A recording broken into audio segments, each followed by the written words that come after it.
सरकार भाई 2025 आ गया है, लेकिन मोबाइल फोन कंपनी कुछ ऐसी हरकतें कर रही हैं जो कि मेरा ख्याल है कि 2025 में तो खुदा का वास्ता है उनको छोड़ देनी चाहिए। और ये ऐसी हरकतें हैं जिनका किसी को फायदा नहीं हो रहा। To be very honest on this one, इस लिस्ट के ऊपर ऐसी चीजें हमने डिस्कस की हैं जो कि मोबाइल कंपनी सिर्फ इसलिए कर रही है क्योंकि वो ट्रेंड बन चुकी है, और आप लोग भी इसीलिए उस तरह के मोबाइल फोन बाय कर रहे हैं क्योंकि वो ट्रेंड बन चुके हैं। मैं एग्जाम्पल देता हूं मैं किस तरह की चीजों की बात कर रहा हूं। भाई आईफोन के बैक पे 3 कैमरे आते हैं, तो हर लो रेंज मोबाइल फोन के बैक पर भी 4 कैमरा होना जरूरी है। और यही वजह है कि मोबाइल कंपनीज ने बड़ा आसान जुगाड़ निकाला है। एक असल कैमरा लगाती हैं, बाकी 2-2 मेगापिक्सल के सेंसर लगा देती हैं जिनका कोई फायदा नहीं है। अब उनको नाम दे दिया जाता है कि इनमें से 2 मेगापिक्सल का एक लाइट सेंसर है, एक 2 मेगापिक्सल का मैक्रो सेंसर है और एक 2 मेगापिक्सल का पोर्ट्रेट सेंसर है। भाई पहली बात तो यह है कि ये जो पोर्ट्रेट सेंसर वाली टेक्नोलॉजी है ये नीचे वाले ब्रांड ने डेवलप की है, क्योंकि ऊपर वाले ब्रांड्स जो हैं वो तो पोर्ट्रेट का एल्गोरिदम यूज करते हैं जिसके लिए आपको एक्चुअल में एक सेपरेट लेंस की जरूरत ही नहीं पड़ती। और 90% ऑफ द टाइम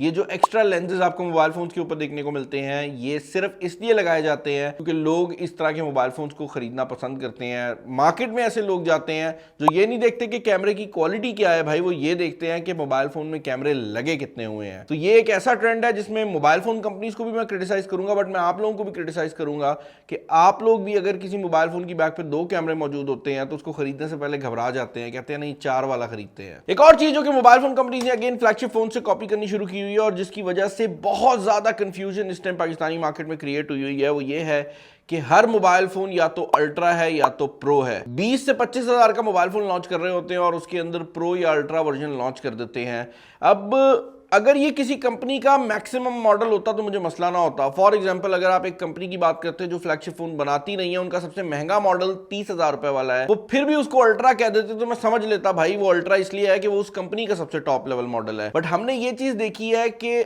हर एक सीरीज के अंदर अल्ट्रा मॉडल आ रहा है और असेंशियली लोगों से थोड़े से एक्स्ट्रा पैसे लेने का ये तरीका बना हुआ है। तो इस चीज को खत्म होना चाहिए। सिंपल नेमिंग स्कीम्स होनी चाहिए जिसके अंदर यूजर को पता लग सके कि जो मोबाइल फोन वो खरीदने जा रहा है वो कितना पावरफुल है। अगर वो टॉप एंड सीरीज का मोबाइल फोन है तो उसकी एक सीरीज होनी चाहिए, मिड रेंज की एक सीरीज होनी चाहिए, और ये जो अल्ट्रा प्रो वाले मॉनिकर्स हैं ये नीचे तो बिल्कुल नहीं होने चाहिए क्योंकि इससे सिर्फ और सिर्फ कंफ्यूजन क्रिएट होती है। अक्सर लोगों को मैंने इस चीज में कंफ्यूज होते देखा है कि जब वो प्रो मॉडल का फोन खरीद रहे होते हैं तो उनको लगता है कि भाई ये डेफिनेटली बेहतर होगा नए वाले मॉडल से, जबकि एक्चुअल रियलिटी ये होती है कि कंपनियां अपनी मर्जी से ये चीज कर रही होती हैं और इसका एक्चुअल परफॉर्मेंस से कोई ताल्लुक नहीं होता। एक और चीज जो कि 2024 के अंदर हमने बहुत ज्यादा देखी है और अनफॉर्चुनेटली 2025 के अंदर हम उससे भी ज्यादा देखने वाले हैं, वो ये है कि हर कंपनी एआई का मंजन बेचने आ रही है। अब आप लोग मुझे कहेंगे कि बिलाल भाई जब ये कंपनियां फोन लेकर आती हैं तो आप भी तो एआई की तारीफें कर रहे होते हैं। भाई मैं एआई की तारीफें नहीं कर रहा होता, मैं आपको बता रहा होता हूं कि इस मोबाइल फोन के अंदर ये एआई का फीचर आ गया है।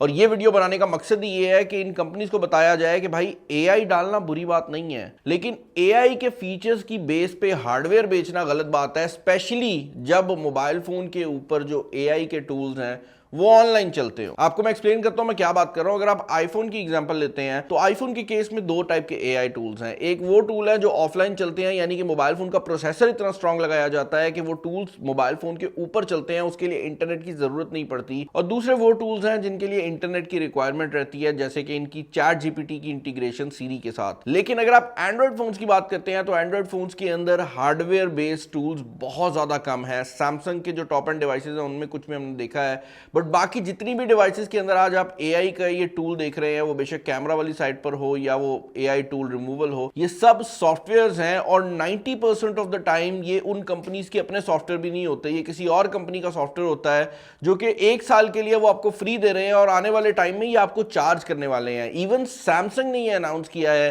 कि उनके जो एआई के टूल्स अभी आपको फ्री मिल रहे हैं उनके मोबाइल फोन्स के ऊपर, इवेंचुअली इनकी एक पेड सब्सक्रिप्शन होने वाली है, जिस तरह नेटफ्लिक्स या स्पॉटिफाई की होती है कि आप महीने का पे करेंगे अगर आपको ये एआई टूल्स चाहिए। तो कहने का मकसद ये है कि मोबाइल फोन के ऊपर इस चीज को कहना कि हमने नया एआई टूल डाल दिया बिल्कुल गलत है, क्योंकि एआई की जो सर्विस है वो तो बिल्कुल सेपरेट है और वो किसी भी मोबाइल फोन पे चल सकती है, उसके लिए महंगा मोबाइल फोन होना जरूरी नहीं है। एक और चीज जो कि मोबाइल फोन कंपनीज ने काफी ज्यादा चलाने की कोशिश की है और भाई मेरे ख्याल से अब तो सबको समझ आ गई है कि क्या हो रहा है, वो है चार्जर्स को डब्बे से रिमूव करना। यार मोबाइल फोन के डब्बे में से चार्जर एप्पल ने रिमूव किया था, सैमसंग ने उसको बकायदा मतलब जो था ना मॉक किया था कि ये क्या ड्रामा लगा रहे हो, और अब सैमसंग भी हम देख रहे हैं कि काफी फोन से जो चार्जर है वो निकाल रही है, शाओमी भी निकाल रही है, ओप्पो भी निकाल रही है। कहने का मकसद ये है कि ये सब कंपनीज एक ही ढिंडोरा पीट रही हैं कि भाई अगर मोबाइल फोन के डब्बे के अंदर चार्जर आएगा तो वो इन्वायरमेंट के लिए अच्छा नहीं है। But on the same time हर साल आने वाला जो मोबाइल फोन है उसके लिए जो चार्जर रिक्वायर्ड होता है वो नया चार्जर होता है, और डब्बे के अंदर, मोबाइल फोन के डब्बे के अंदर अगर वो चार्जर आएगा तो एटलीस्ट पैकेजिंग तो डब्बे एक ही लगेगा ना, लेकिन जो बाद में जाकर आप उसे सेपरेट खरीद रहे हैं उसके लिए तो डब्बा भी एक्स्ट्रा लग रहा है। और इन कंपनीज की एक और चीज जो कि आपको समझनी पड़ेगी वो ये है कि अगर आप इनकी प्राइसिंग को जाकर चेक करते हैं तो एप्पल, सैमसंग, शाओमी, इन सब कंपनीज ने जैसे ही अपने डब्बे से चार्जर को रिमूव किया है, चार्जर की जो सिंगल चार्जर की प्राइस है उसको इंक्रीज कर दिया था। तो ये कहने का मकसद ये है कि ये जो कहानी डाली जा रही है ना एनवायरनमेंट वाली, ये बिल्कुल झूठ है, और 2025 के अंदर मेरे ख्याल से अब इसको रुकना चाहिए। या तो ये कर दो कि आप एक चार्जिंग स्टैंडर्ड कर दो सारी कंपनीज के ऊपर, और चार्जर जो मार्केट के अंदर मिलने शुरू हो जाएं वो उस स्टैंडर्ड से ज्यादा हो जाए, और कंपनी कह लें कि ठीक है हमने 180 वॉट से ऊपर नहीं जाना, और हर बंदा 180 वॉट का चार्जर खरीदने लग जाए, प्राइस भी नीचे आ जाएगी और आप एक ही चार्जर से मल्टीपल डिवाइसेस भी चार्ज कर लेंगे। बट रियलिटी ये है कि ऐसा नहीं हो रहा, और लोगों को सेपरेट चार्जर्स भी खरीदने पड़ रहे हैं, हर साल भी खरीदने पड़ रहे हैं, और उसके ऊपर वो एक्स्ट्रा पे भी कर रहे हैं। एक और बहुत बड़ा प्रॉब्लम जो कि इंटरनेशनल मार्केट के अंदर भी आ रहा है बट पाकिस्तानी मार्केट के अंदर तो अब एक मेजर इशू बन चुका है, वो है मीडियाटेक हीलियो G99। मैं एक्सप्लेन करता हूं मैं क्या बात कर रहा हूं। बेसिकली पाकिस्तानी मार्केट के अंदर पिछले 4 सालों में हमें चिप अपग्रेड देखने को मिली ही नहीं है। जितने भी मोबाइल फोन्स लॉन्च हो रहे हैं वो यही 2-3 प्रोसेसर्स हैं जिनके नए नामों के साथ लॉन्च हो रहे हैं, और इस पॉइंट के ऊपर प्रॉब्लम ये बन गई है कि मोबाइल फोन के अंदर कैमरा का हार्डवेयर अच्छा लगा दिया जाता है, मोबाइल में बैटरी ठीक होती है, मोबाइल की डिस्प्ले अच्छा होता है, बट प्रॉब्लम यह है कि इन सब चीजों को चलाने वाली जो चीज है, जो प्रोसेसर है, वो अब इतना पीछे रह गया है कि जितने भी आने वाले मोबाइल फोन्स हैं ऑनेस्टली स्पीकिंग मुझे उनके अंदर कोई नया अपग्रेड देखने को नहीं मिल रहा, क्योंकि 200 मेगापिक्सल का कैमरा क्या ही कर लेगा जब प्रोसेसर मीडियाटेक का G99 या G100 अल्ट्रा होना है। तो ये बहुत बड़ी प्रॉब्लम बनी पड़ी है, और इसका हल यही है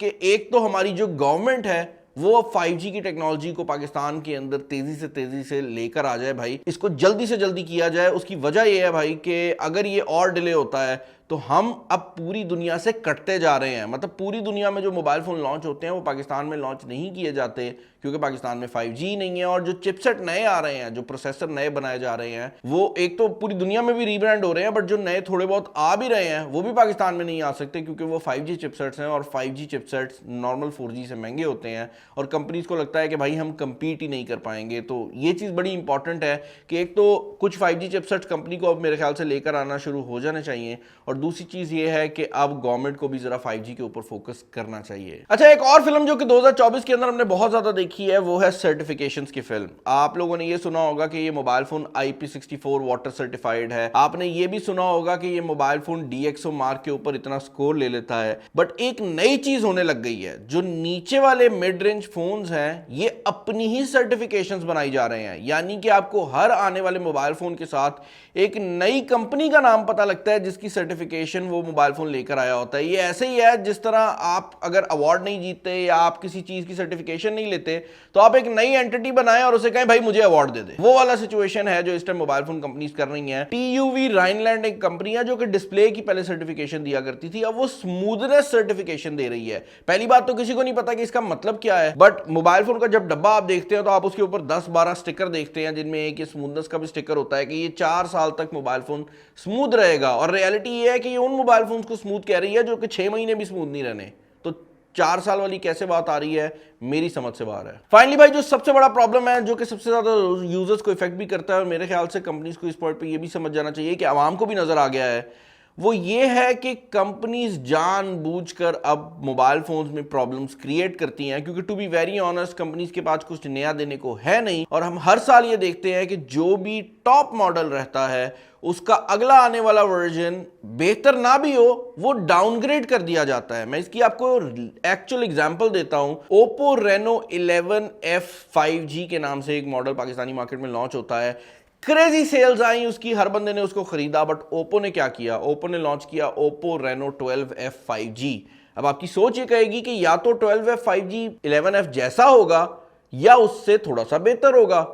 बट क्या था कि अगर आप दोनों मोबाइल फोन्स को साइड बाय साइड कंपेयर करते हैं तो 12F के अंदर आपको एक्चुअल में डाउनग्रेड देखने को मिलती है। यानी कि कंपनी ने जानबूझकर चीजों को खराब किया है ताकि जब 13F लॉन्च हो तो दोबारा से लोगों को 13F बेचा जा सके। और 12F आप सोच रहे होंगे कि भाई ऐसे कंपनी ने आखिर क्यों किया, उनका अपना नाम खराब होगा। भाई उनने इसलिए किया है कि जो भोला भाला यूजर 11F से खुश था वो अब गलती से 12F ले लेगा और उसको लगेगा कि यार अब तो खरीद लिया, ठीक है अब क्या कर सकते हैं। और उसके बाद जब 13F आएगा तो उसको लगेगा हाँ ये तो बड़ा कमाल हो गया है, इस बार ये बड़ा अच्छा फोन लॉन्च हो गया है। और यही जो क्रिस क्रॉस पैटर्न है ये चलता रहता है। और ये सिर्फ ओप्पो की तरफ से नहीं है, अगर आप सैमसंग की मिसाल लेते हैं तो S25 अल्ट्रा में जो अभी S Pen आया है उसमें से ब्लूटूथ निकाल दी है और अब S26 अल्ट्रा में हो सकता है ब्लूटूथ वापस आ जाए और ऐसे लगे कि पता नहीं क्या क्रेजी हो गया है। अगर आप एप्पल की बात करते हैं तो हर साल हम देखते हैं कि एप्पल जो बैटरी का साइज है वो बढ़ाता जाता है, जो बैटरी लाइफ है वो बढ़ाता जाता है। फिर एक पॉइंट आता है जब एप्पल कहता है नहीं अब मैं मोबाइल फोन को पतला करूंगा, तो बैटरी को कम कर दिया जाता है, पतला मोबाइल फोन लॉन्च किया जाता है और उसके बाद दोबारा वही साइकिल चल जाता है। तो कहने का मकसद ये है कि भाई ये वो चीजें हैं जो कि एक आम यूजर को इफेक्ट कर रही हैं। और इस वीडियो को मैं इसी पॉइंट के ऊपर एंड करना चाहूंगा कि अगर ये कंपनीज इन ट्रेंड्स को नहीं रोकती तो भाई जितनी मर्जी मार्केटिंग कर लो, जितने मर्जी क्रिकेटर उठा लो, जितने मर्जी एक्ट्रेसेस उठा लो, जितना मर्जी आप बिलबोर्ड लगा लो, भाई मोबाइल फोन नहीं बिकने वाले। और मेरे ख्याल से ये मोबाइल कंपनीज को भी नजर आना शुरू हो गया है। तो at this point I would just recommend mobile companies की उनके पास जो भी अच्छी टेक्नोलॉजीज हैं वो यूजर तक पहुंचाएं, क्योंकि यूजर्स को भी अब नजर आने लग गया है कि आप क्या दो नंबरियां लगा रहे हैं। आई होप ये वीडियो आपको पसंद आई होगी। इसको अपने उस दोस्त के साथ शेयर कर दो जो कि हर बार मोबाइल चेंज करता रहता है, क्योंकि मेरे ख्याल से अभी मोबाइल फोन को रेगुलर चेंज करना is not the right move. Channel पर नया, चैनल को सब्सक्राइब कर लीजिएगा। इस वीडियो में इतना ही। This is Bilal signing off. अल्लाह हाफिज।